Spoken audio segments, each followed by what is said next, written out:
No salah, no problem. Follow Bro Time on TikTok dan YouTube jika anda mahukan more Liverpool and football content. Pagi tadi, Liverpool menang menentang Inter Milan 1-0 hasil jaringan penalti dari Dominic Szoboszlai.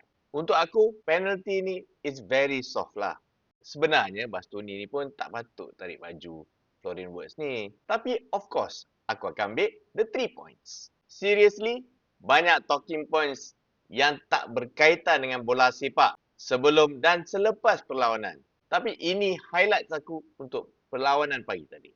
Kita semua tahu Mo Salah tiada dalam skuad ke Itali kerana hukuman untuk media outburstnya tempoh hari. Kita juga tiada Chiesa through illness dan surprisingly Cody Gakpo through injury. Ini bermakna kita tiada wingers untuk bermain dengan Inter Milan. Arne Slot terpaksa bermain dengan formation 4-4-2 diamond dan juga bermain dengan dua striker on top, Ekitike dan Isak together.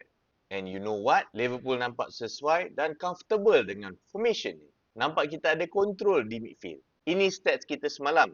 Kalau korang tengok, kita ada 91 completed passes. Aku jarang tengok yang kita bagi bola kepada opponent semalam. Ini menunjukkan yang kita comfortable dengan permainan semalam. Lord Jones nampak macam prime Andrea Pirlo di San Siro. Nampak macam dia yang control midfield tu semalam sebenarnya.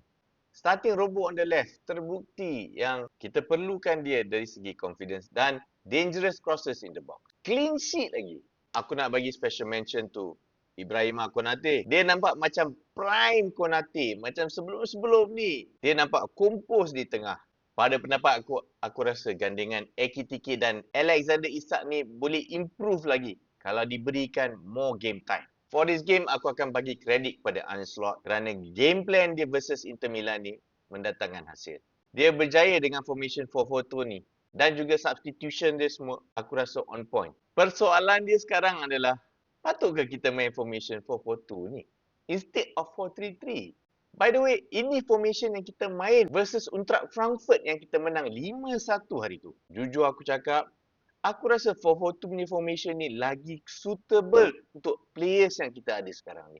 Pasal kita lagi ada control di midfield dan boleh tolong defense kita. Apa yang kita perlukan sekarang adalah confidence dan cara permainan yang baik, yang efektif.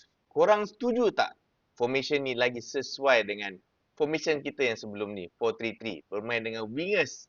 Atau korang rasa memang 4-3-3 tu lagi sesuai untuk kita? Cuba komen. Kita tengok je lah.